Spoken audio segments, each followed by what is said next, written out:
Hola, un saludo a todos y a todas nuevamente y bienvenidos a esta aula digital de la Corporación Cultural de la Florida. Estamos en estas sesiones de aula digital hablando de literatura, especialmente de poesía. Cómo trabajar la poesía, cómo enfrentarnos a la creatividad, a la creación, a través del lenguaje, que es nuestro gran atributo. El lenguaje humano es nuestra gran herramienta para crear y para transformar el mundo.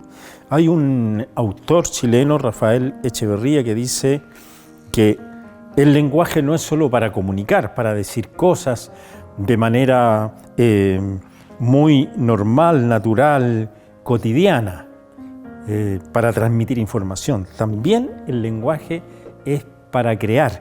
Y cuando hablamos de crear, estamos hablando también de transformar, de cambiar algo que no nos parece bien a algo que nos parece mejor. Es decir, en este caso la literatura siempre nos propone, de alguna manera, de alguna forma, nos propone un cambio, ya sea un cambio de perspectiva, un cambio de mirada, una forma distinta de ver las cosas, una manera nueva de entender lo que nos sucede, de entender la realidad a nuestro alrededor, de entender lo que nos pasa a nosotros mismos interiormente y de solucionar los problemas que nosotros vemos como complicaciones para nuestra vida. Por eso el lenguaje es una herramienta poderosa para transformar el mundo que nos toca vivir. Entonces también, como decía el poeta español Gabriel Celaya, la poesía es un arma cargada de futuro, porque ahí está implícito el concepto de cambio, ¿no? De transformación. Y el lenguaje hoy en día se utiliza mucho en la publicidad para eso, para cambiar conducta en las personas. La publicidad está llena de poesía, muchas veces. Vamos a hablar en esta ocasión del lenguaje poético y las figuras literarias. El poeta, el creador, el narrador incluso, como Julio Cortázar y tantos otros que nosotros conocemos, utilizan en su creación, en sus textos, en su narrativa o en su poesía, figuras literarias. Llamamos así porque es un lenguaje un poco distinto al lenguaje coloquial cotidiano, aunque en el lenguaje cotidiano también encontramos figuras literarias. Ya lo vamos a ir viendo esto. Utiliza el escritor de una manera muy especial estas figuras, y esto es para darle más énfasis, más expresividad a sus textos. Estas figuras retóricas también se les llama tropos, en algunos libros, en algunos textos pueden aparecer como tropos. Buscan un significado más profundo y, por supuesto, como la literatura es un arte, buscan el sentido de lo bello, cómo decir algo de manera más hermosa, más bella, distinta. La poesía se define como decir algo en otras palabras. ¿Cuáles son esas otras palabras? Bueno, ahí vienen las figuras literarias. Y vamos a empezar con figuras como una que es muy sencilla, simple y que todos utilizamos consciente o inconscientemente, que es la comparación. La comparación o el símil, que alude a la semejanza. Entonces uno puede decir, se enfrenta a algo tan simple como una persona que a uno nos parece que tiene bonitos ojos. Bueno, no es tan profundo, tan espectacular decirle, oye, tiene lindos ojos.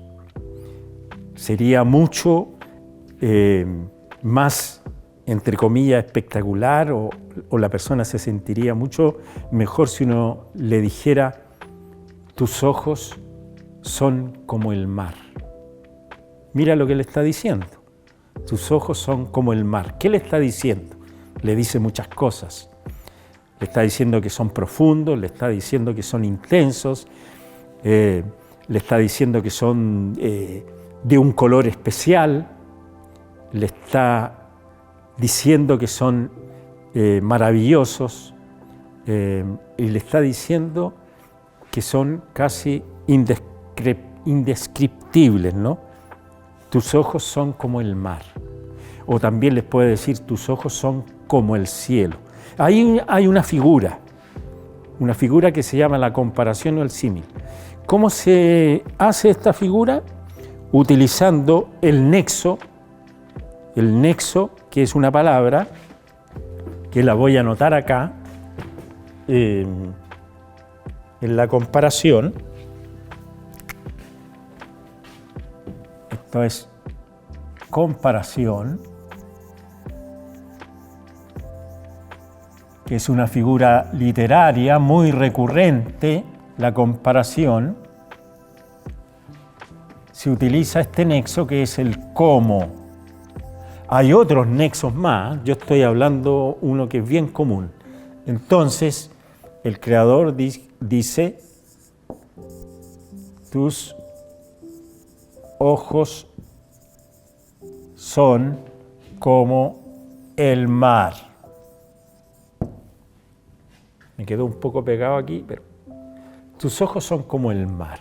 Ahí hay una figura literaria que se llama comparación o símil. Podría seguir jugando y dice, tus ojos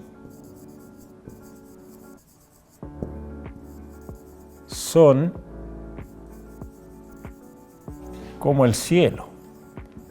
Fíjense ustedes que aquí, en estas frases poéticas, existen, palabras que son conectores, pero existen fundamentalmente palabras como sustantivos, ¿ya?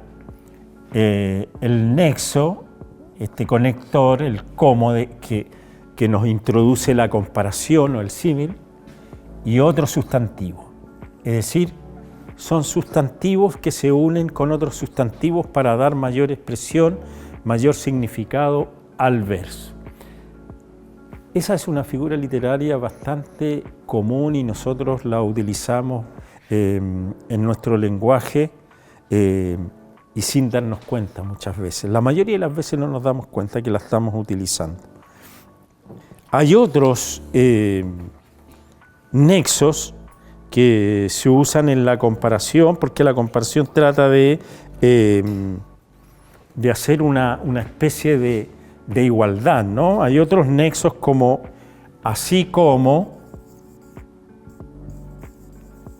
uno podría decir, tus ojos son así como el mar, o puede ser igual, o puede ser similar. Es decir, todos esos nexos pueden aportar a la creación de un verso poético cuya denominación como figura se llama comparación o símil.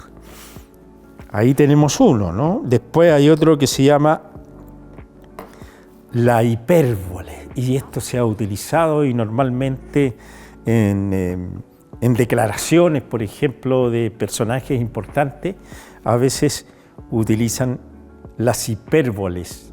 ¿Para qué? Para exagerar una idea. ¿Ah? Una hipérbole es una exageración en el lenguaje. A ver si yo tengo aquí algún ejemplo de hipérboles. hay muchas en literatura y en famosos poemas. Por ejemplo, tengo un sueño que me muero. Érase un hombre a una nariz pegado, érase una nariz superlativa, érase una nariz sayón y escriba, érase un pez de espada muy barbado. Ese es un famoso poema.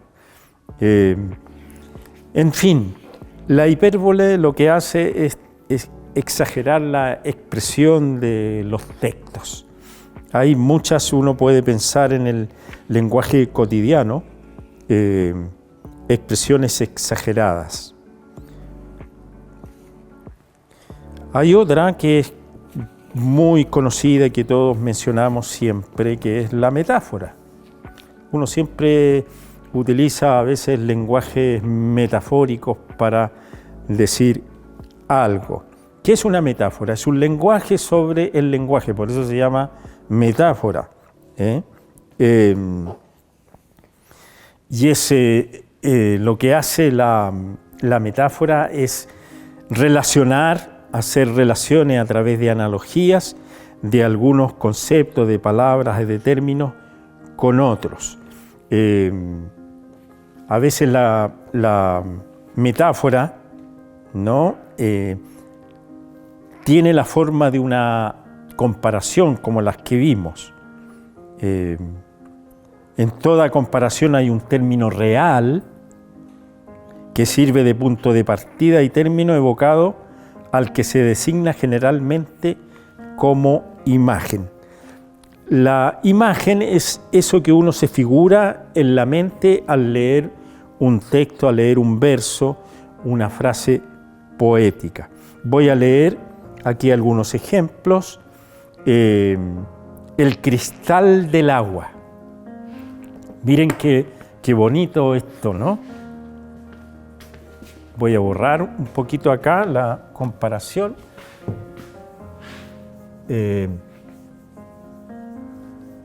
Estas comparaciones que pusimos acá, que son ejemplos, ustedes deben tener muchos otros ejemplos en su mente que pueden ir anotando y se van dando cuenta que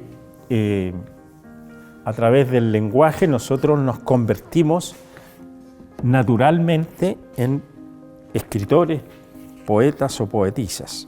Entonces, metáfora. Aquí voy a poner una metáfora.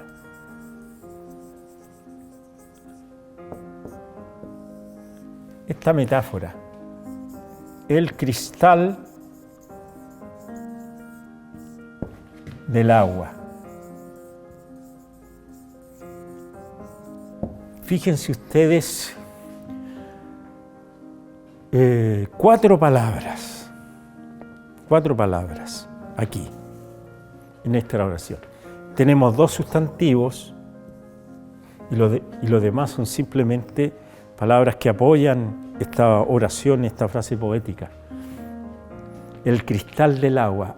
Esto, ¿por qué es una metáfora? Porque crea en nosotros una imagen. Uno se figura, ¿no? A través de esta frase, ese cristal del agua. ¿Qué significa? Que el agua es tan pura, tan transparente como un cristal, tan limpia como un cristal. Y esa es la fuerza que tiene la frase metafórica. Bueno, hay muchas otras, la poesía está llena de metáforas, también la narrativa utiliza el lenguaje poético metafórico.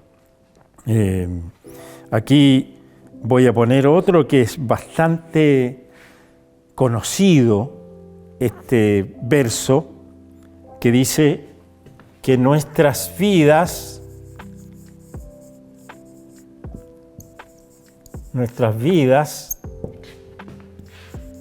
son los ríos.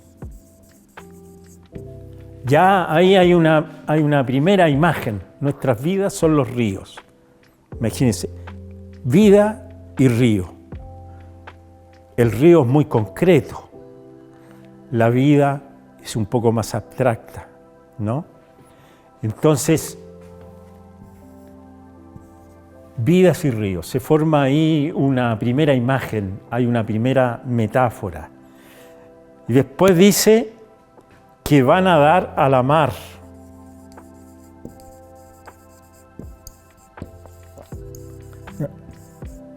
Que van a dar a la mar. Se completa la imagen ahí, se ensancha esta imagen. Nuestras vidas son los ríos que van a dar a la mar. ¿Qué nos dice el verso? ¿Qué nos dice el poeta a través de esta expresión metafórica? Que es el morir. Y aquí culmina el verso, ¿no?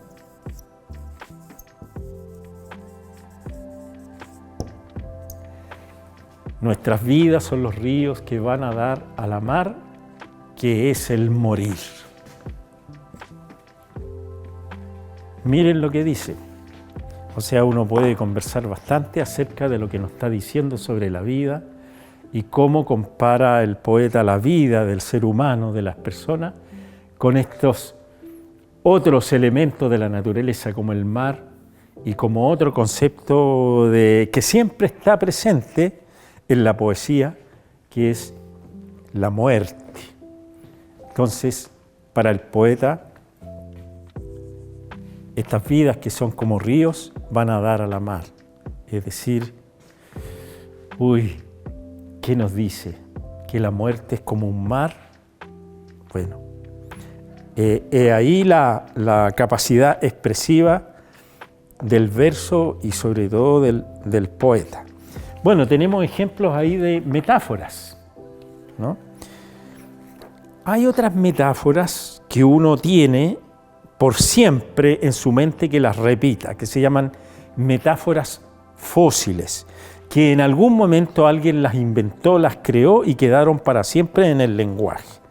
Voy a hablar de estas metáforas fósiles del transcurrir cotidiano. Una metáfora fósil que ustedes a lo mejor nunca lo han pensado como que fuera una metáfora. Esta metáfora fósil dice lo siguiente, ya que estamos con una mesita aquí. Las patas de la mesa. Es una metáfora fósil del lenguaje cotidiano. ¿Por qué es una metáfora fósil? ¿Alguien alguna vez comparó los soportes de la mesa con la pata de los animales? Y dejó así, las patas de la mesa. Bueno, las mesas en realidad no tienen patas, ¿no? Pero en este caso, poéticamente, sí tienen patas. O uno puede decir las hojas del cuaderno. Las hojas del cuaderno. ¿Por qué? Porque uno hace una comparación con las hojas de los árboles, de las plantas, ¿no? Entonces, pero los cuadernos no son árboles ni son plantas. Entonces, ¿qué tienen los cuadernos? Es una buena pregunta. ¿Qué es eso que uno, los cuadernos o los libros, ¿no? Que uno maneja esto? ¿Cómo se llamaría técnicamente, más exactamente? Uno le llama hojas porque es sencillo, ¿no? Ahí hay una relación directa en la expresión. Bueno, en fin, hay otras metáforas que tienen esta característica de ser fósiles, que quedaron ahí incrustadas en la expresión cotidiana. Por ejemplo, esta es una expresión nomás. Doblar la esquina. Las esquinas no se doblan, en las esquinas lo que hace uno es un viraje, ¿no? Se doblan cosas como el fierro, una lámina y ese tipo de un alambre se dobla. pero no la esquina. Bueno, son ejemplos, hay muchos más. Ustedes pueden buscar otras metáforas fósiles en el lenguaje cotidiano. Hay otra figura más que se llama la personificación. La personificación es cuando uno le atribuye habilidades, cualidades humanas a las cosas, ¿ya? Generalmente se utiliza la personificación en los cuentos, en las fábulas. Vamos a buscar aquí algún ejemplo de personificación. A ver si tengo alguna anotada aquí en mis apuntes. Personificaciones son muy habituales en los cuentos de niño, cuando le da el autor a un animalito, en las películas también, le da características humanas a los personajes.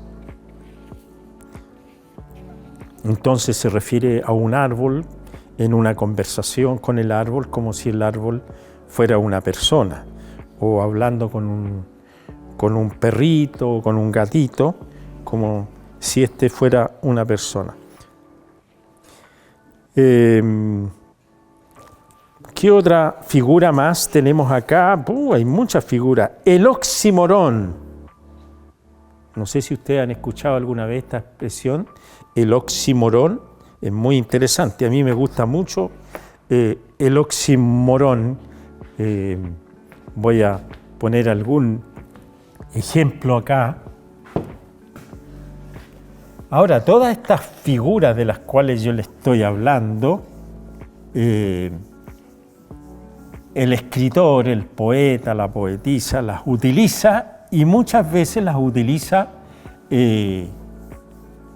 sin darse cuenta, porque uno cuando está escribiendo no dice, ay, voy a escribir un poema y voy a poner oxímoron. No, salen espontáneamente porque hay un impulso natural en este ímpetu creativo del ser humano de expresarse a través de las palabras, entonces crea este lenguaje figurado. Entonces, el oxímoron.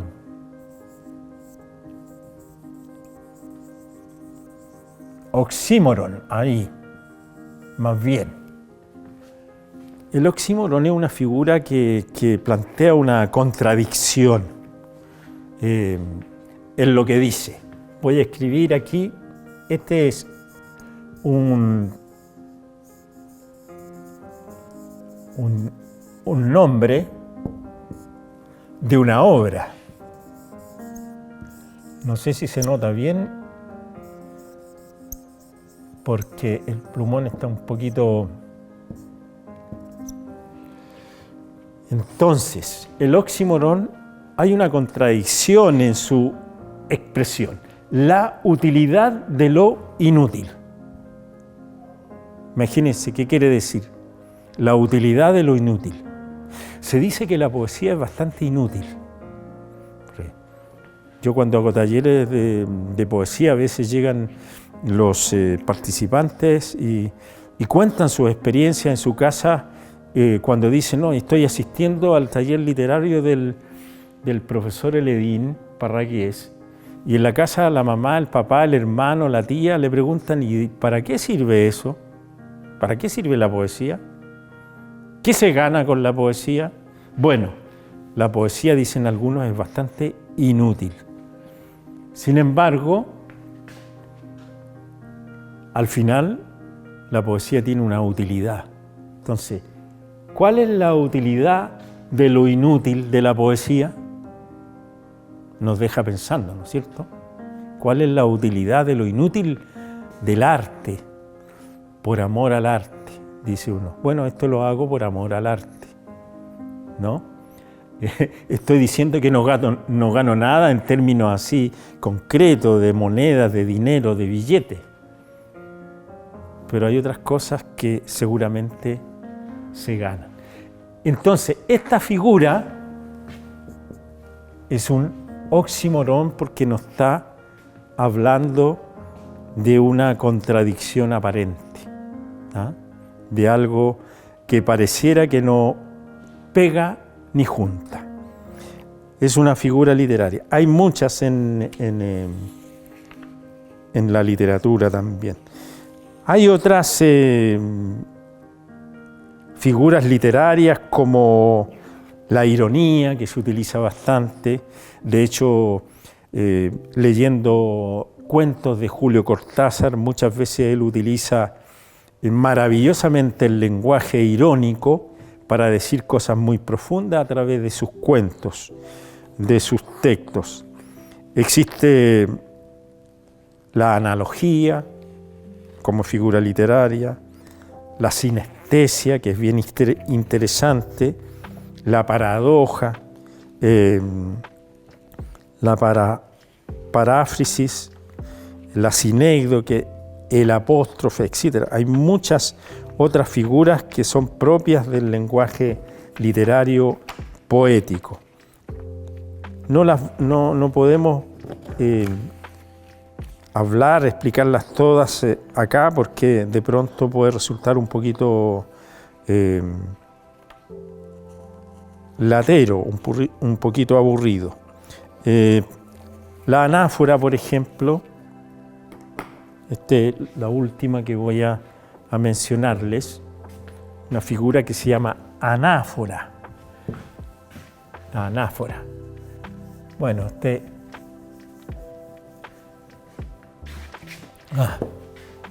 bueno. Con esto vamos a terminar esta charla sobre las figuras literarias. Anáfora. Son todos nombres de estas figuras que provienen de la antigua literatura, ¿no? Generalmente tienen una raíz griega, estas figuras, o una raíz latina. Es una repetición de palabras al principio de un verso. Aquí voy a poner un ejemplo nomás. Soledad, de esta anáfora, y está el pájaro en el árbol. El pájaro en el árbol. Esto es una anáfora. Después viene soledad. Aquí van a ir viendo ustedes que la palabra soledad se va a ir repitiendo. Y está el agua en las orillas. Está el agua en las orillas. Y después se vuelve a repetir soledad. Después dice, y está el mundo con nosotros.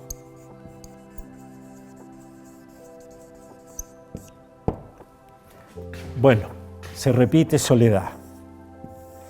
Estas palabras al inicio del verso se van repitiendo para darle más fuerza, más expresividad al poema, ¿no? Recalcando el concepto de soledad.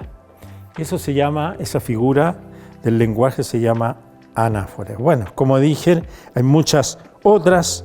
Está la aliteración, está la síndrome, el encabalgamiento, etc.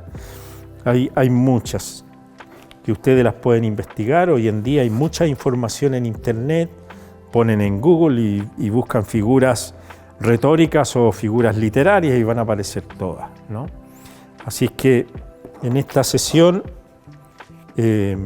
sobre literatura y lenguaje hemos hablado de las figuras que utilizan los escritores, los poetas, las poetisas para realizar su obra literaria, y muchas veces las utilizan de manera natural, espontánea e inconsciente, porque ya tienen un manejo del lenguaje bastante amplio y apropiado.